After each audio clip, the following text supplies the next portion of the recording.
क्या आपको पता है कि हमारे ब्रेन को जो नॉलेज मिलती है वो कहाँ से मिलती है? हमारे ब्रेन को जो भी नॉलेज मिलती है वो हमारे 5 सेंस ऑर्गन्स के द्वारा ही मिलती है। हमारे दिमाग को जो भी नॉलेज मिल रही है वो हमारे इन 5 सेंस ऑर्गन्स के, और इस सारी जानकारी को पहुंचाने का काम न्यूरॉन्स का होता है। मन क्या होता है? मन ब्रेन की उस क्षमता को कहते हैं जो मनुष्य के सोचने, याद रखने, निर्णय ले, बुद्धि भाव, इंद्रियों की गहनता, एकाग्रता, व्यवहार, परिज्ञान जो भी है इत्यादि को समझने के योग्य बनाती है। और अगर बहुत ही सिंपल लैंग्वेज में समझें तो मन हमारे शरीर का वो पार्ट है या वो प्रक्रिया है जो किसी भी ज्ञातव्य मतलब जो चीज़ें ज्ञात हैं, ज्ञातव्य को ग्रहण करने, सोचने और समझने का काम करता है। साइंस में अलग अलग तरह, हमारे शास्त्रों में अलग अलग तरह, वेदांत में अलग अलग तरह से मन की परिभाषा बताई गई है। और कहते हैं कि मन 4 प्रकार का होता है। एक मन होता है जो अभी प्रेजेंट टाइम में है, जो कि मैं यहाँ पर देख रही हूँ, कैमरे के सामने रिकॉर्ड कर रही हूँ, मतलब कि वर्तमान मन। दूसरा होता है अनुपस्थित, मतलब कि एब्सेंट मन, कि मैं यहाँ पर तो हूँ पर यहाँ पर नहीं हूँ, मेरी बॉडी यहाँ पर है पर मेरा दिमाग शायद स्कूल में बच्चों के पास है या रसोई में खाने के पास है। और एक मन होता है एकाग्र मन, जो हमेशा एकाग्रचित होता है। और एक मन होता है दोहरा मन। अब दोहरा मन कि मैं कैमरे में रिकॉर्ड कर रही हूँ और सोच रही हूँ कि वो जो कोको बोल रही है वो जल्दी से स्टॉप हो जाए, या फिर कहीं और पे मेरा मन भी लगा हुआ है, तो कुछ चीज़ें चल रही हैं। यहाँ एक बात हो रही है आपके साथ ऑन कैमरा, सामने सामने मैं बात कर रही हूँ, और दूसरा क्या हो रहा है कि सोच रही हूँ कि नेक्स्ट क्या बोलना है मुझे।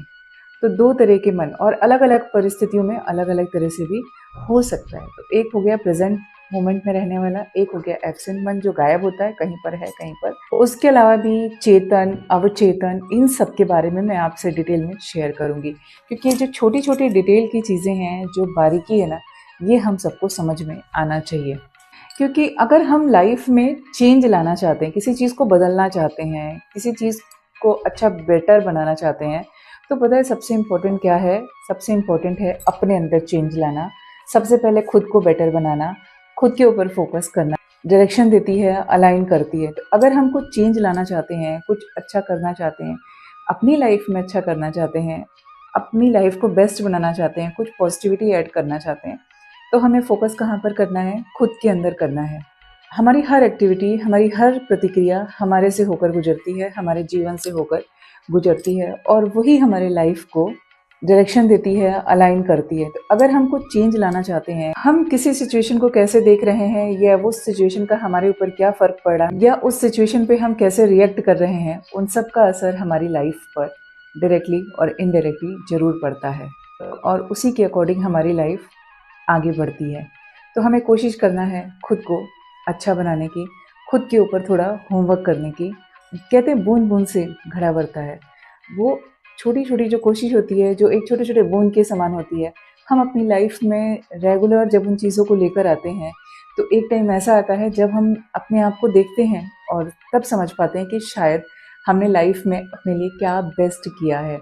ऐसे कौन कौन से चेंजेस हमने अपनी लाइफ में किए जिससे हमारी लाइफ और खूबसूरत हो गई है। जीवन अच्छा अच्छा तो है ही है, और अच्छा होने लगा है। तो कोशिश जारी रहनी चाहिए, इसलिए नहीं कि यहाँ पर सिखाया जा रहा है, इसलिए कि हमें साथ चलना है। और जब हम किसी से कुछ सुनते हैं, सीखते हैं और उसको लाइफ में लेकर आगे बढ़ते हैं, तो हमारे लिए वो हमेशा ही बेस्ट होता है। अगर वो हमारी लाइफ में कुछ पॉजिटिव इनपुट दे रहा है, तो हमें ज़रूर उस बात को अपनाना चाहिए, उसको अपने साथ लाइफ में आगे लेकर बढ़ना चाहिए।